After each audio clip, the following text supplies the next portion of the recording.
এই মুহূর্তে নামছে আমাদের ক্যাপ্টেন লিমন চৌধুরী লিমন, না আমিনুল ইসলাম লিমন। সে প্রথম বলে ছক্কা মারার আশঙ্কা। ও সেই শট খেলছে কিন্তু লিমনে প্রতিহস্ত করলো।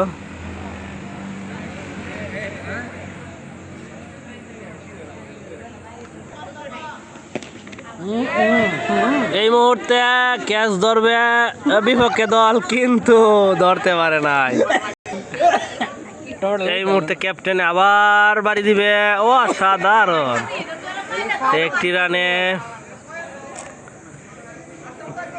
একটি রান নিল মাত্র। ও অসাধারণ ভাবে তার একটি স্ট্যাম্প নিয়ে গেল। দুর্দান্ত বোলিং পরে